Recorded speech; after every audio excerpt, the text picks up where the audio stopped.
কালী পরিষ্কার বলেছে, আমার যজ্ঞে আমার দ্বারে যদি কোনো মানুষ পশু বলি দেয়, কুম্ভু পাক নরকে সে হইবে আশ্রয়।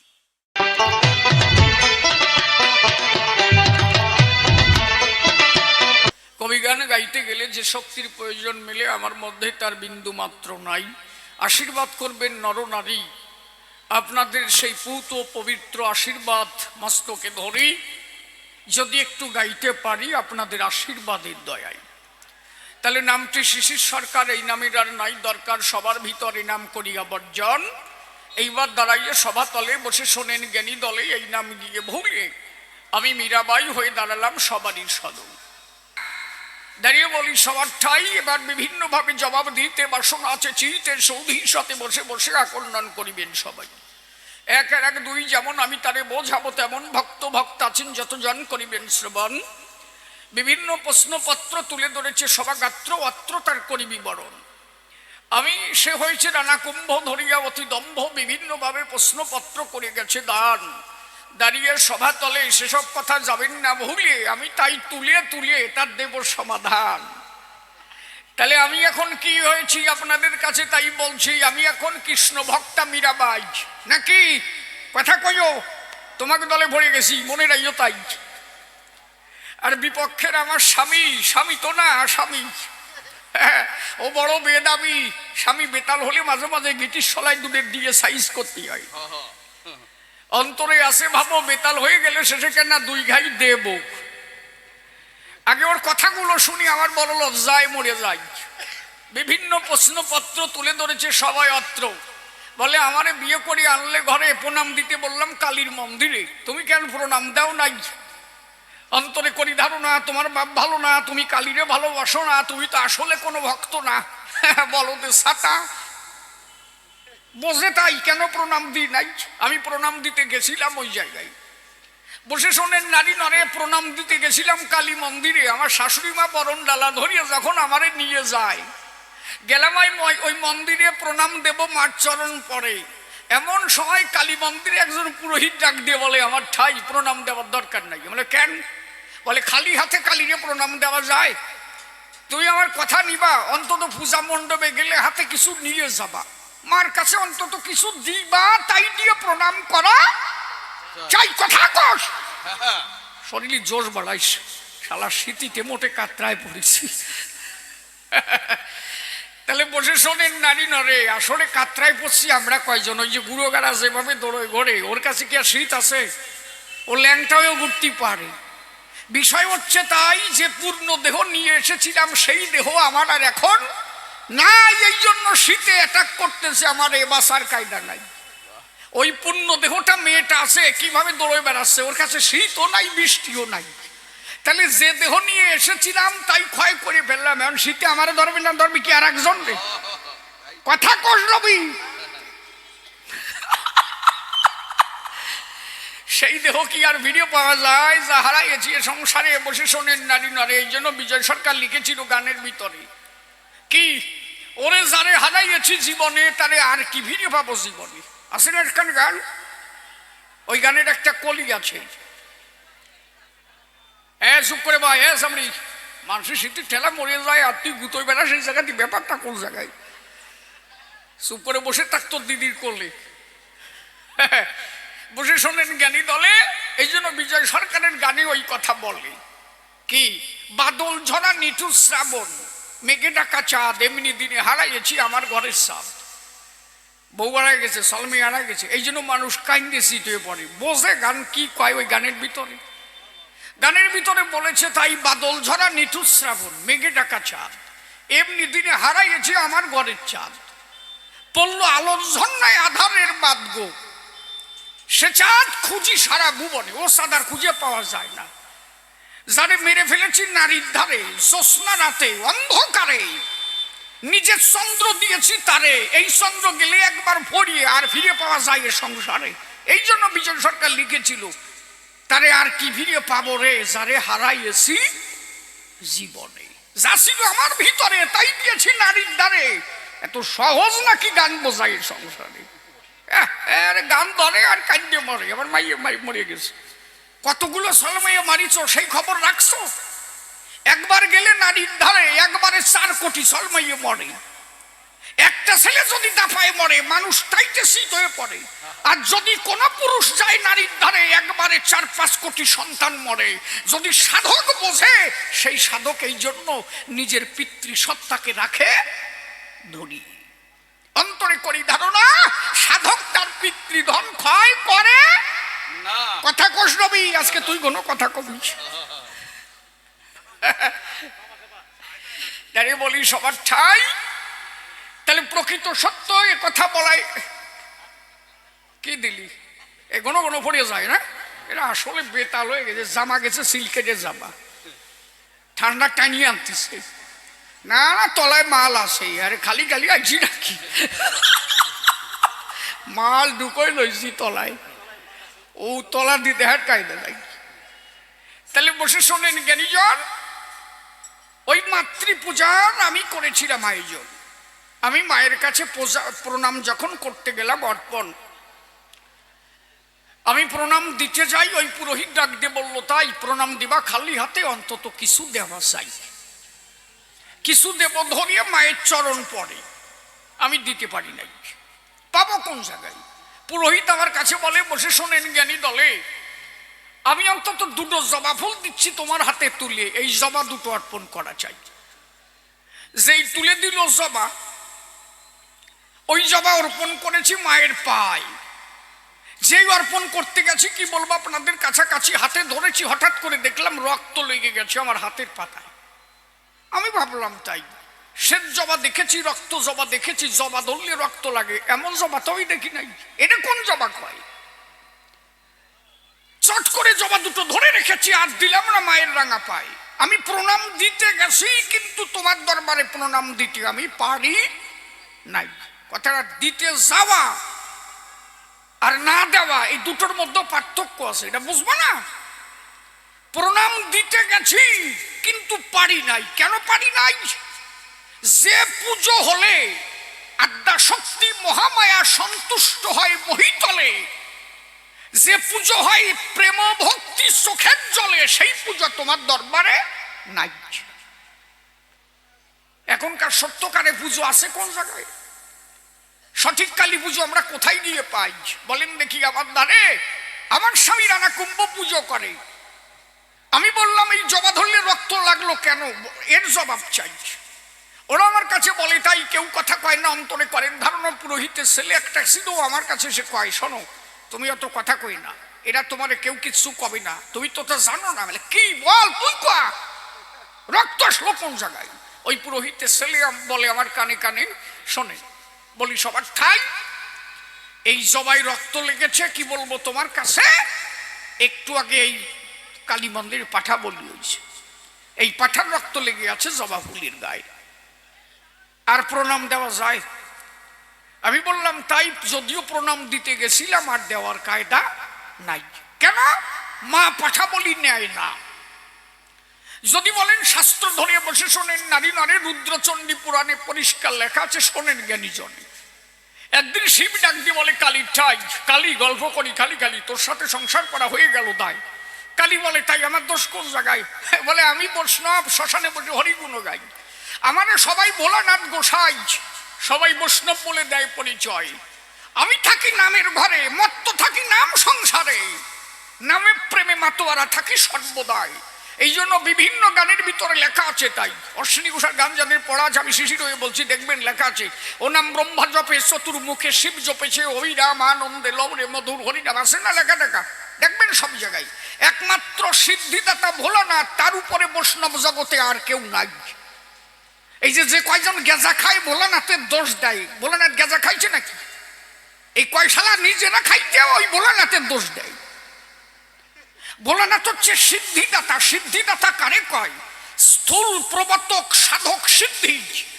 স্থূলে মূল তাল ঠিক রেখে প্রবর্তে নাম লৌরে সুখে সাধরে সাধকতারে এই তোরে ডাকার বিধান সিদ্ধে দিয়ে মাতাম দিয়ে যাওরে মত্ত মাতাল হয়ে মানুষ যখন 3 স্তর পার করে, স্থূল প্রবর্তক সাধক এই 3টে স্তর পার করে যখন সিদ্ধের ঘরে যায়, তখন সে হরি নামের মধ্যে দাঁড়ায় বলি সবার সান্নিধ্যে নামে প্রেমে মাতোয়ারা হয়ে সে পাগল হয়ে যায়। বল হরি বলে প্রেমানন্দে ভাসে দিলে ভক্ত তখন প্রেমহীন ললে প্রেমের দেশে গড়াগড়ি যায়। তাহলে ভোলানাথ হচ্ছে সেই সিদ্ধিদাতা, যিনি সিদ্ধির ঘরে পাগল থাকতো সব সময়। আর এই কয়জনে গেজার দোষ দিয়ে ভোলানাথের ঘাড়ে সেই দোষ চাপায়। এ কয়টা আছে না, দেখবা শ্মশানে গেলে বেশি দেখা যায়।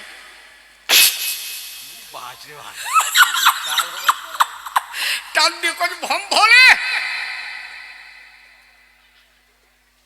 কোন মাদক দ্রব্য কোন ধর্মের অঙ্গ নয়, এর পরিষ্কার শুনে রাখো।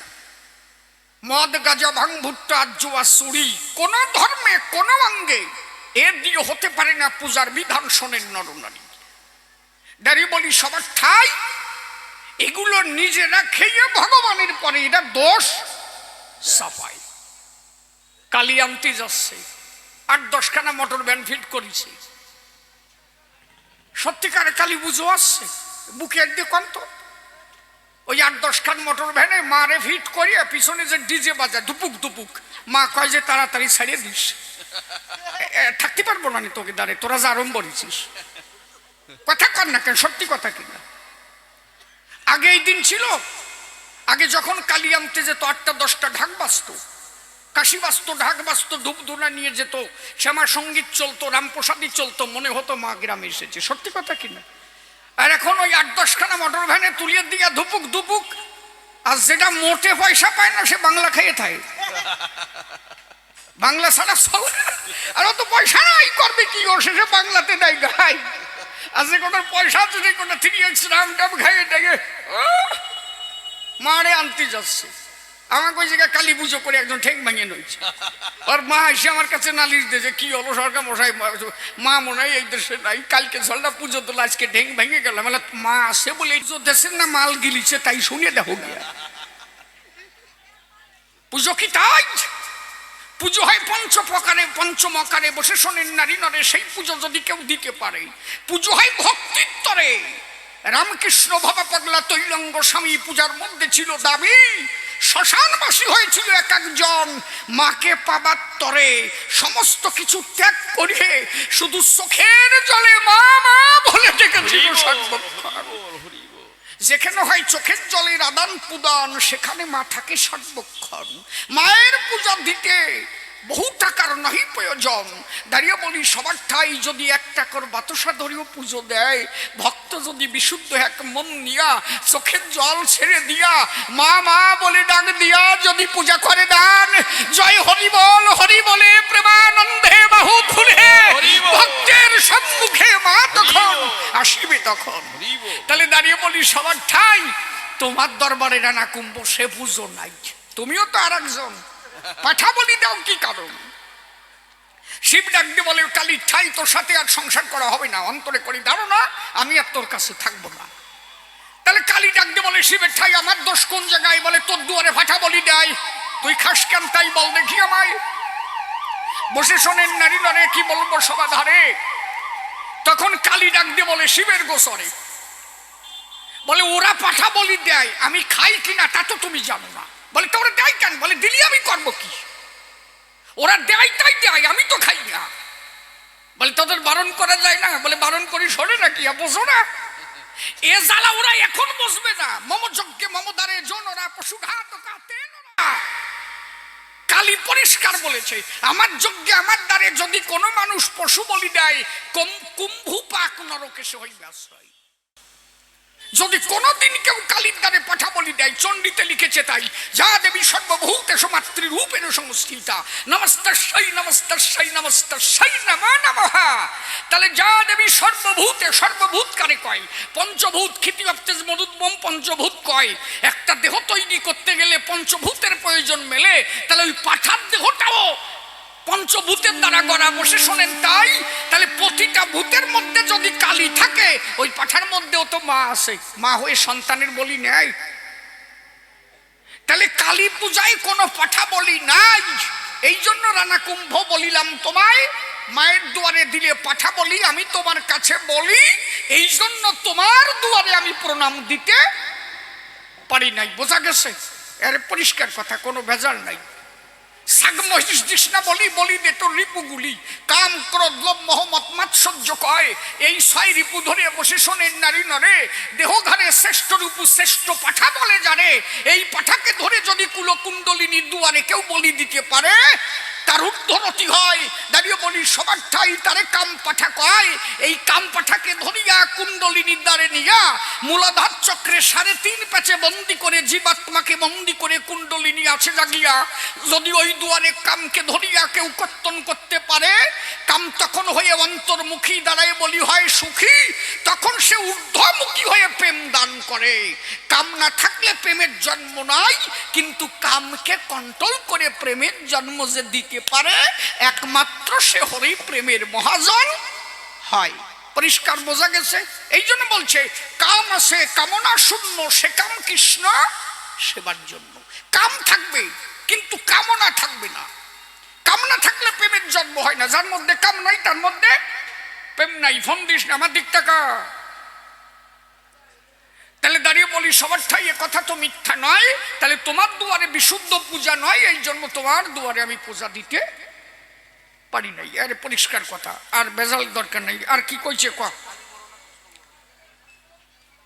বলে কালী বড় না কৃষ্ণ বড়, তুমি আমার কথা ধরো। সবার উপরে কৃষ্ণ, তার উপরে কেউ নাই। বসে শোনেন, দাঁড়িয়ে বলি ধর্ম সবাই শাস্ত্রে বলেছে তাই, এ তো আমার কথা নয়। শাস্ত্র সিদ্ধান্ত আমরা আসরে দাঁড়াইয়ে শোনাই। কি বলেছে? ঈশ্বর পরম কৃষ্ণ সচিদানন্দ বিগ্রহ অনাদিরাদি শ্রী গোবিন্দ সর্ব কারণের কারণাম। তাহলে দাঁড়িয়ে বলি সবার ঠাই গোবিন্দের উপরে কেউ নাই। গোবিন্দ নিজে মুখে বলেছে তাই, সর্বধর্মান পরিত্যাজ্য মাম একাং শরণাং ব্রজ অহং তাং সর্বপাপেভ্যো মোক্ষয়িষ্যামি মা শুচা। গোবিন্দ নিজে বলেছে তাই, অহমেব সমগ্রে জানেচ্ছ শত শত পরম পশ্চাৎমহং তদতস্য যৎশিষ্যত সুবাস মহাম। এই জগৎটাকে আমি সৃষ্টি করে আমি রেখেছি ধরে, আবার যখন প্রলয় হবে আমাতে সব মিশে যাবে, আবার যখন সৃষ্টি হবে আমাকেই সৃষ্টি করতে হবে। তাহলে দাঁড়িয়ে বলি সবার ঠাই দেব দেবতা নরাকারে, আমি বলি সবাধারে যারা আছে যক্ষ রক্ষ এ সংসারে, সব গোবিন্দের অংশ হয়ে আসে চরাচরে। সবার উপরে প্রাণ গোবিন্দ, কেউ নাই তারু পরে। দাঁড়িয়ে বলি সবার ঠাই গোবিন্দ সৃষ্টি করেছে রেখেছে জগৎটারে, আবার যখন ধ্বংস হবে গোবিন্দেতেই মিশে যাবে। দেব দেবতা যারা একমাত্র গোবিন্দের আরাধনা করলে তারা সুখী হয় সর্বদা। এ কথা তোমার জানা নাই? যদি কোনো ভক্ত গোবিন্দ সেবা দেয়, পূজা করে, গোবিন্দের পায়, দেব দেবতা সেই ভক্তকে দেখবার পরে তার বাড়িতে যায়, তার নিমন্ত্রণেরও কোনো দরকার নাই। কি বলেছি? যদি কোনো জায়গায় নামযজ্ঞ হয়, দাঁড়িয়ে বলি সবার ঠাই সেই নাম শুনবার তরে দেবতারা যায় সেখানে হাজারে হাজারে। কেন? তারাও গোবিন্দকে বড় ভালোবাসে, ওই নাম তারা শনিবারে চায়। এই জন্য তোমার কাছে করি বর্ণনা, কৃষ্ণের উপরে জগতে আর কেউ নাই। তার একটা আছে ছোট্ট ঘটনা। কি বলবো? সবার স্থান বসে শোনেন, জ্ঞানীজন বিকদত্ত একজন। বিকদত্ত সাধনা করলো, বসে শোনেন, জ্ঞানী দল সাধনায় সিদ্ধি লাভ করেছিল। কার সাধনা করলো? ভোলানাথের সাধনা করলো। এখন ভোলানাথ গিয়ে ধরা দেয়, ডাক দিয়ে বলে বিকদত্তের ঠাই কি চাও কও দেখি আমায়। বিকদত্ত বলে তাই আমি তেমন কিছু চাই না, অন্তরে করি ধারণা। বিকদত্তর গুরুদেব এবার নারদ মুনি, একেবারে কমা না। ও গুরুদেব আর শিষ্য দুইজনের একটাও কমা না। নারদ ডাক দিয়ে বলছে বিকদত্তের ঠাই শোন, তোরে যে মন্ত্র দিলাম ভগবান আসবে, আমার কথা নিবি? যদি ভগবান আসে, ভোলানাথ যদি দেখা দেয় তোর পাশে, তুই অন্তত যে আশীর্বাদ দেবে আশীর্বাদ টেস্ট করে নিবি। আশীর্বাদ তো নকল হতে পারে, বর্তমান ভেজালে দেশ গেছে ভরিয়ে, তাতে যে আশীর্বাদ দিয়ে যাবে শেষে নাও বলতেই পারে। ভোলানাথ বিকদত্তর সামনে এলো, ডাক দিয়ে বললো বল আমারে ডাকছিস কেন? তোর কথায় সন্তুষ্ট হয়েছি, কি চাষ দিতে চাই। এখন ডাক দিয়ে বলে বিকদত্ত তাই প্রভু আমার কথা নিবা? আমার একটা চাওয়া দিবা। বলে কি? আমি অমরত্ব বর চাই। বলে পৃথিবীতে অমরত্ব বর কাউ হবে না, অন্তরে করো ধারণা জন্মিলে তার মরণ হবে, এটা কেন তুমি বোঝো না? বলে তাই যদি হয় তাহলে অমর যদি বর না হয় তাতে দুঃখ নাই, তবে আমি যেটা চাবো সেইটা দেবা। বলে কি? বলে আমার কথা নাও, আমার এই আশীর্বাদ দাও, আমি হাত দেবো যার মাথায় সে যেন সাথে সাথে বশ হয়ে যায়। বিকদত্ত মনে মনে ভাবলো, তাই আমার যদি কেউ মারতে আসে হাত দেবো মাথায়, ওইটা বশ হয়ে যাবে, আমি তো অমরই হয়ে থাকবো, আমার তোর মারার কায়দা নাই। ভালো বর চাই এনেছে, ভোলানাথ আশীর্বাদ দিয়েছে, তুই হাত দিবি যার মাথায় সে বশ হয়ে যাবে, ভয় নাই। আশীর্বাদ দিয়ে চলে যাচ্ছে, নারদ এসে পাছায় খোঁচাতেছে, কিরে ওই মাল চলে গেল আগুয়া? বলে আমি যাবো কেন? বলে কেন, আশীর্বাদ তুই টেস্ট করে নিবি না? দিয়ে গেল, যদি না ফলে তারপরে আবার কনে পাবানি। আগে ওই দিনে দাঁড় করাও, ওই দিনে দাঁড় করাই কও যে তুমি যে আশীর্বাদ দিয়ে গেলে আগে দাঁড়াও, তোমার মাথায় হাত দিই, তুমি যদি বর্ষ হও তাহলে টেয়ার পাবানি মাল, ঠিক আছে? কি কল খাটাইছ ওই শয়তান, ওই বিনা বাজাই টুম টুম করে আর শয়তানি বুদ্ধি ঢুকাই দিস ওর ভিতরে। ও ডাকতে বলে, ভোলানাথের ঠাই প্রভু দাঁড়াও, একটু থামিয়ে যাও। বলে কি হয়েছে? বলে আশীর্বাদ হয়ে গেছে, আবার কি চাইছ? বলে আমার কথা নেও, বর্তমানে সব কিছুতে ভেজাল, একটু দাঁড়াই যাও। মনে আছে ভাবা, আশীর্বাদ আমি নিলাম কিন্তু তোমার দিয়ে টেস্ট করবো। বলে টেস্ট করবো মানে? বলে তোমার মাথায় হাত দেবো, তুমি যদি চিতে পরে বুঝতে পারবো মাল, ঠিক আছে?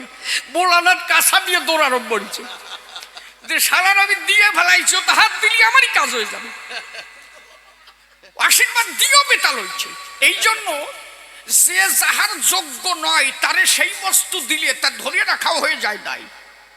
কিছু কিছু মানুষ বড় আসন পায় কিন্তু ও আসনের যোগ্য অধিকারী নয়, ওই আসন দেওয়ার পরে 3 দিন পরে শিখিয়ে পড়ে, কারণ ওই আসন ধরে রাখার ক্ষমতা তার নাই। এই জন্য যারে তারে যা কিছু দিয়ে ফেলাইয়ে না, বান্দরে আর মহা আসন দিয়ে না, পুরাই শেষ করে ফেলবে সবাই। এই জন্য দাঁড়িয়ে বলি সবার ঠাই বিকদত্ত বলে, তাই ভোলানাথ কাছা দিয়ে ধর দিয়ে আমার কাছে এই গোবিন্দের কাছে যাই, ডাক দিয়ে বলে প্রভু বাঁচাও। বলে কি হয়েছে? বলে ওই শয়তানটা এই বিকদত্ত আমার সাধনা করেছে, আমার কাছে আশীর্বাদ চাইছে, আমি যার মাথায় হাত দেবো বর্ষ হয়ে যায়। আমি বলেছি হবে অসুবিধা কি, কোন জায়গায়? এইটুকু আশীর্বাদ দিয়েছি, কদিন গোসাই। বলে ভালো করেছে, তার সমস্যা কি? বলে শালা দৌড়ে আসতেছে আমারে দিয়ে টেস্ট করবে, তুই আরো মানুষ আছে তাকে দিয়ে টেস্ট করো, আমার মাথায় হাত দেবে। প্রভু বলে তাই যারে তারে সবকিছু দিতে নাই, এটা বিবেচনা করে দিতে হতো। দাঁড়ায় জায়গায় দাঁড়ায় গেছে, কি বলবো আপনাদের কাছে, টুক করিয়ে ভোলানাথ ডাক দিয়ে বলছে, তাই আমার পিছনে গিয়ে ভোলানাথকে দাঁড় করাই। ভোলানাথকে বলছে আমার পিছনে দাঁড়া, সামনে দাঁড়ানোর দরকার নাই। ও যে কোন মেডিসিনে সন্তুষ্ট তা তো আমার জানা আছে। এই জগতে আসরিক বৃত্তির মানুষ যারা একমাত্র নারীর কাছে নরম, তারা গ্রামে ডাকবা যেটা একেবারে জম্বের বলদ, কিচ্ছু বোঝে না, গামু গামু কথা কয়, বোধবাসী কিছু নাই, বিয়ে দেওয়ার পরে দেখবে সহজ হয়ে যায়। ও কোনো জায়গায় সোজা না, বোর কাছে যে চিটে পড়ে, কি ঠিক কিনা? ওইটা হচ্ছে আসরিক বৃত্তির লোক। হ্যাঁ, একমাত্র সাধুগুরু মহাজন যারা নারীর কাছে নরম থাকে না, তারা নারীতে তারা থাকে না ধরা, তারা জানে। তাই মায়ার সংসার অবহেলা করে দাঁড়িয়ে বলি সভাতরে শুধু সংসারে কর্তব্য করে, একমাত্র মন রাখে প্রাণ গোবিন্দের পায়। আর আসরিক বৃত্তির মানুষ যারা নারীর কাছে নরম, তারা এই বুঝে কৃষ্ণ মনসোরা সঙ্গে সঙ্গে একটা মোহিনী মূর্তি ধারণ করলো। এই জায়গায় একটা নারী হয়ে গেল। গোবিন্দ যদি নারী হয় তার চেহারা কেমন হয়? তবা তবা, কঠিন ব্যাপার। পটল সিরা চাহুনি, ঠোঁট দুখানি তেলাকচুর ফলের মতো। সে চেহারা কি? তেলাকচুর ফল দেখছো পাকলি কেমন দেখায়? ওইরকম ঠোঁট যদি হয়, ওই অসুর ওই দিকে না তাকায় পারে? ভগবান নিজে নারী মূর্তি ধরে, যেই নারী মূর্তি ধরে দাঁড়ালো, ওই রূপ দেখার পরে বিকদত্ত যে ভোলানাথের দাবরাই আনছে এইটু ভুলিয়েই গেল। ও মনে ভাবলো, তাই এ কি মাল রে ভাই, এ কি, এ যদি ভুলে যাই তাহলে আমি, ও ভোলানাথ দিন দরকার নাই, এ যা পাইছি এ নিয়ে আগে বাড়ি যাচ্ছি, বলে গেছে। আর গোবিন্দ যদি নারী হয় তার চেহারা কেমন হতে পারে? আর ও তো প্রেমের শিরোমণি। দাঁড়িয়ে বলি সভাস্থান, গোবিন্দ বিকদত্তর দিকে তাকাইয়ে ইশারা দিচ্ছে, তখন প্রীতির ভাত আসছে, তখন প্রীতের শিরোমণি বসে শোনেন জ্ঞানী গুণী চোখ দিয়ে ইশারা দিল। ভালোবাসা প্রথম জন্মায় চোখে চোখে, যখনই ইশারা দিল তাকে বিকদত্ত বুঝতে পারলো, তাই সেলা আমি যে চাইছি মাইও তো তাই চাই, তাহলে এর বিয়ে করা যায়। বিকে দত্ত ডাক দিয়ে বলে, তাই আমি তোমার বিয়ে করতে চাই। গোবিন্দ মনে মনে ভাবে, তাই আমিও তো তাই চাই। বলে, বিয়ে তোমার করতে পারি, তবে আগে একটা কথা দেবে, তুমি কি কাজ করো গোসাই? বিকে দত্ত বলে, তাই আমি তেমন কোনো কাজ করি না, আচ্ছা তুমি কি করো কাউ দেখি আমায়। প্রাণ গোবিন্দ বলে, তাই আমি তো নেশে খাইয়ে বেড়াই, আমি তো নাচ ভালোবাসি, আমি নাচে নাচে বেড়াই, তা তুমি কি করো? বিকে দত্ত মনে ভাবলো, তাই আমি যদি নাচের কথা বলি তাহলে দুইজনে এক দলে চলে যাই, তাহলে মাইয়ে পাইয়ে যাবো, অসুবিধা নাই। বলে, আমিও নাচি বেড়াই। দুইজনে যেই নাচার কথা বলেছে, গোবিন্দ ডাক দিয়ে বলছে, তা তুমি যদি নাচো আমার কথা শোনো, কি আমি যেভাবে নাচি এইভাবে একটু নাচিয়ে দেখাও তো। তাহলে মনে আছে ভাবো, দুইজনের যদি মন এক জায়গা হয়ে যায়, আমার মতো যদি নাচতে পারো, আমি তোমার বিয়ে করবো। বিকে দত্ত দেয়, জীবনে নাচি নাই, যেভাবে দেখাবে সেইভাবে নাচবো, তবু যা পাইছি এ থুয়ে যাবো না, কেন নিয়েই যাবো। এইবার নাচ আরম্ভ হয়েছে, বিকে দত্তর সঙ্গে নাচ চলছে। কি বলবো আপনাদের কাছে, গোবিন্দ তার অঙ্গভঙ্গিমায় নাচ দেখাচ্ছে। নাচ দেখাতে দেখাতে দাঁড়িয়ে বলি, সবাতে মিথ্যা কথা নয়, প্রথমে মাজায় হাত দিয়ে নাচ আরম্ভ করলো, বসে শোনেন জ্ঞানী দল, ও মাজায় হাত দিল। গোবিন্দর বুকে হাত দিয়ে নাচে, ওনার তো এক নামে নটবর কয়। বলেন দেখি, আমার ধারে গোবিন্দ যদি নৃত্য শুরু করে, বিকে দত্ত কোন রকম পারে? ওরা তো দেখায় দেখায় নৃত্য করে। নাচিতে নাচিতে কপালে হাত দিল। গোবিন্দ তো টার্গেট আছে, মাথায় হাত দেব, ওর তো আশীর্বাদ আছে, তাই ও যার মাথায় হাত দেবে সেই বর্ষ যাব। নিজের মাথায় হাত দিল, তাই ও তো চাইয়ে নাই নাই যে আমারটাই হাত দিলি কাজ জানো না ভাই, যার মাথায় হাত দেব নিজের মাথায় হাত দিলেও কাজ হবে। নাচিতে নাচিতে গোবিন্দ চট করে মাথায় হাত দিয়ে নাচ আরম্ভ করলো। বিকে দত্তর মনে নাই, বিকে দত্তর মনে নাই যে মাথায় আমি যদি আমার মাথায় হাত দিই তাতেও কাজ হয়ে যাবে, থাকবো না এই ধরাই। গোবিন্দ মাথায় হাত দিয়ে যেই নাচতে লাগলো, বসে শোনেন জ্ঞানী দত্ত, বিকে দত্ত মায়ায় ভুলে গেল, চট করে যেই মাথায় হাত দিল, সরাত করে বশ হয়ে গেল। ডাক দিয়ে গোবিন্দ ভোলানাত্রে কয়, এরপরে বর দিলি যাচাই করে দিবা, যারে তারে তাই দিবা, চড়াত করে দৌড়ে আসবা, ব্যাপারটা কি? হ্যাঁ, তোমার বাঁচাবে কোন শালায়? তাহলে অন্তরে করেন ধারণা। তখন ভোলানাথ ডাক দিয়ে বলে, তুমি আমার গুরু, তুমি কেলে শোনা, তোমার হতে সৃষ্টি ভুবনে, তুমি কি জানো না বিপদে পড়লে তোমার ছাড়া বাঁচি না? তাহলে দাঁড়িয়ে বলি, সবার স্থান ভোলানাথের গুরু, কালীর গুরু প্রাণ গোবিন্দ, অতএব গোবিন্দের উপরে জগতে শ্রেষ্ঠ নহে কোন জন। এই জন্য দাঁড়িয়ে বলি, তোমার ঠাই আরো যে সব প্রশ্নগুলি এক এক করে ধর্ম তুলি, একটা সুরছন্দে ধুয়ো তুলি, ধরে ধরে তার জবাব দিতে চাই। দাও, ঢোলে বাড়ি দাও।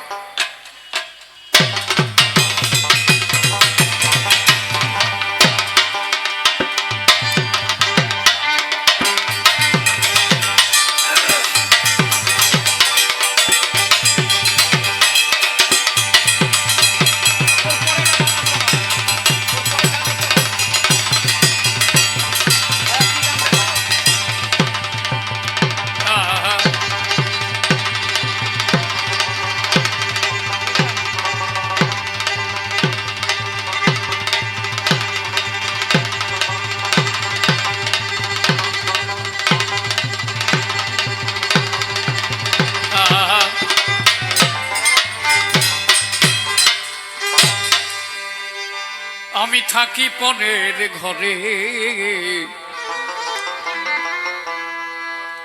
আমি থাকি পরের ঘরে, আমি থাকি পরের ঘরে, আমি থাকি পরের ঘরে, আমি থাকি পরের ঘরে, আমি থাকি পরের ঘরে। আমার ঘরে নাই মোর জায়গা, ওরে আমার ঘরে নাই মোর জায়গা, আমার ঘরে নাই মোর জায়গা, আমার ঘরে নাই মোর জায়গা, ওরে পরে কর্ম খেরে আমি থাকি পরের ঘরে, আমি থাকি অন্যের ঘরে, আমি থাকি পরের ঘরে, আমি থাকি অন্যের ঘরে। এক এক সময় এক একটা গান লেখা হয়, তো ওই দেখা যায় যে গানের থেকে বাড়ি গেছে, শুয়ে পড়েছে, হঠাৎ করে মনের মধ্যে একটা খোসা দিল, ওই সময় কলম ধরে তখন লিখতে হয়। এই জন্য মুখস্থ করে রাখা সমস্যা হয়ে যায়। আমি থাকি পরের ঘরে, আমি থাকি পরের ঘরে, আমি থাকি পরের ঘরে, আমি থাকি পরের ঘরে, আমি থাকি পরের ঘরে, আমি থাকি পরের ঘরে। ছয়জন সোরা জোট বাঁধিয়া আমার সব নিয়েছে কেড়ে, আমার স্বপ্নে আছে কেড়ে, ও মনরে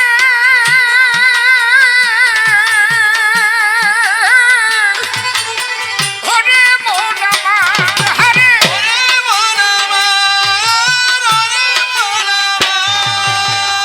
ছয়জন সোরা জোট বাঁধিয়া আমার সব নিয়েছে কেড়ে, আমার স্বপ্নে আছে কেড়ে,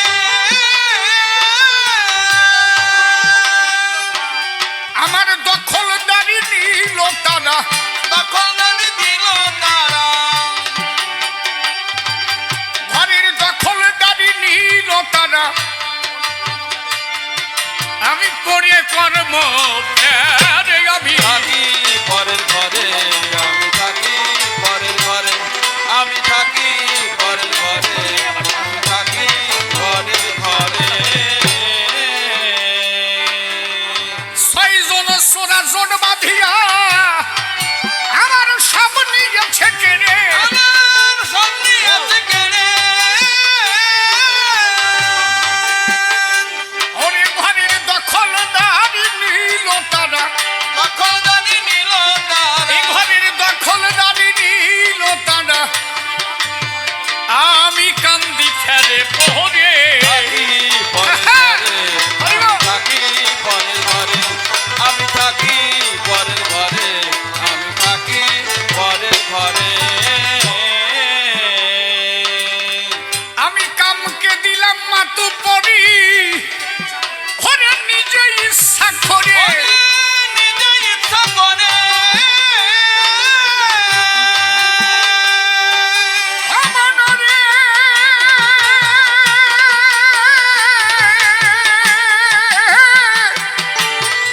ওরে মন আমার হারে, ওরে মন আমার, ওরে মন আমার। আমি কামকে দিলাম মাতু পরি, ঘরে নিজে ইচ্ছা করে, ওরে নিজে ইচ্ছা করে, ওরে ঘরের মালা মাল সব দিল ঝেড়ে, রেওয়ানওয়ালা মাল সব নিল ছেড়ে, ঘরের মালা মাল মালা মাল, ঘরের মালা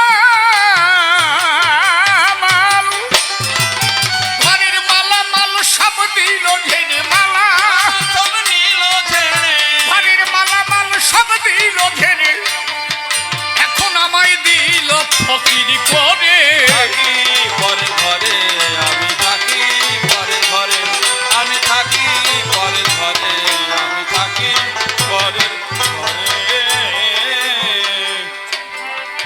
24.5 চন্দ্রে বাধা ঘর, ঘরে 2 কুঠির উপরে, দুই কোটির উপরে,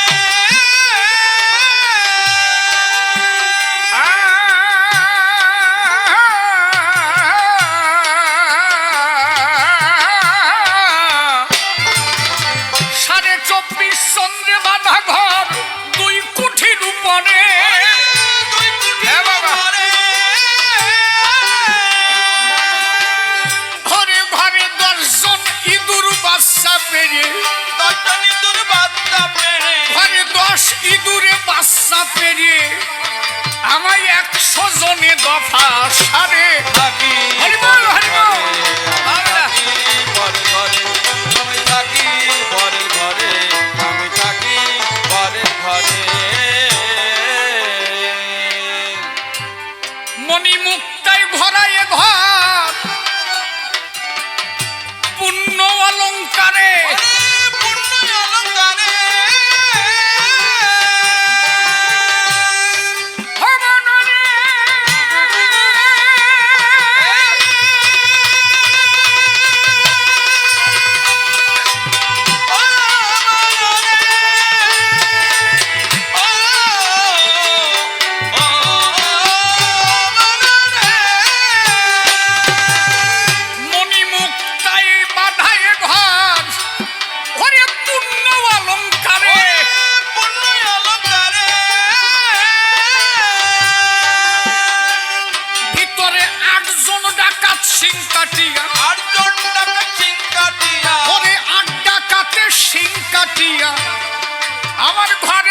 দিয়েছে ফতুর করে। থাকি পরের ঘরে আমি থাকি পরের ঘরে আমি থাকি পরের ঘরে আমি থাকি পরের ঘরে আমি থাকি পরের ঘরে, আমি থাকি পরের ঘরে। এই ঘরের মালিক তো আমি ছিলাম, কিন্তু এখন আমার জায়গা নাই। জায়গা নাই কেন? আমি তারে জায়গা দিয়েছি, তাই আমার এখন আর জায়গা নাই। এদের জায়গা আমি করে দিয়েছি। কামের জায়গা যদি আমি না করে দিতাম, তাহলে আমার ঘর আমার থাকতো। আমি যদি লোভের জায়গা না করে দিতাম, তাহলে ঘরখানা আমার থাকতো। কাম, ক্রোধ, লোভ, মোহ, মত, মৎসর্য, এখন এরা ঘরের দখলদারি নিয়েছে। এ ঘরে এখন আমার আর জায়গা নাই। এই জায়গা আমার থাকতো যদি আমি গুরু ভরসা করে থাকতাম, তাহলে হয়তো আমার ঘর আমার থাকত।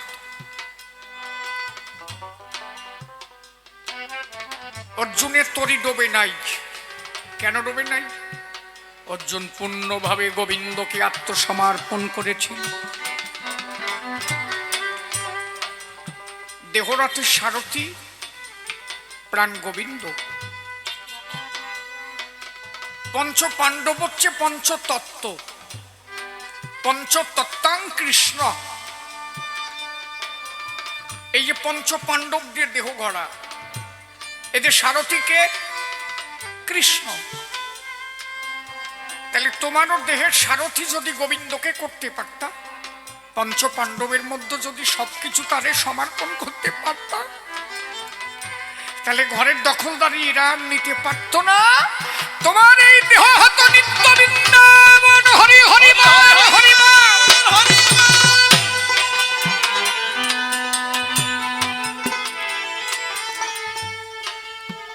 কিন্তু তুমি তোমার শ্রী গুরু চরণ করো নাই স্মরণ।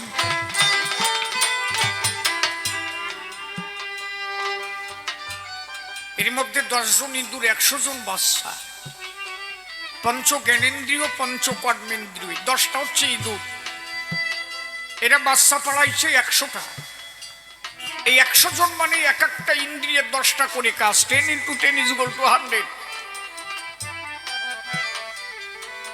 একাধারে এরা দিচ্ছে ঘর মেরে, একাধারে 6 জনকে দিয়েছি জায়গা ঘরে, আর একাধারে 8 ডাকাত, 8 জন ডাকাত, যারে অষ্টপাশ বলে যা বলে সংসারী জাতি বিদ্যা।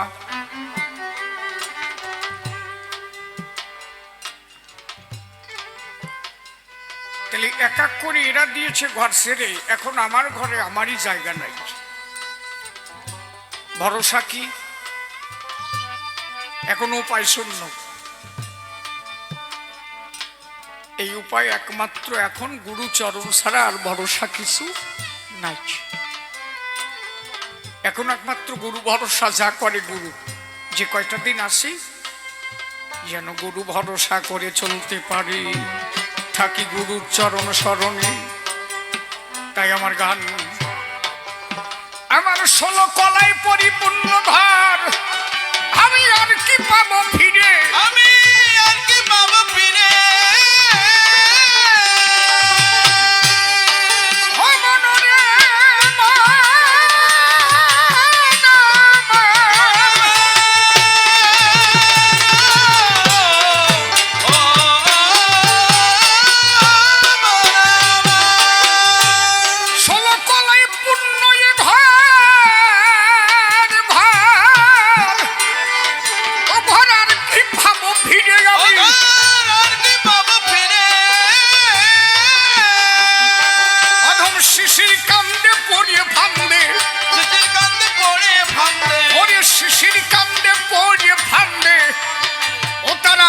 কর্ম ফেরে আমি থাকি পরের ঘরে, আমি থাকি পরের ঘরে, আমি থাকি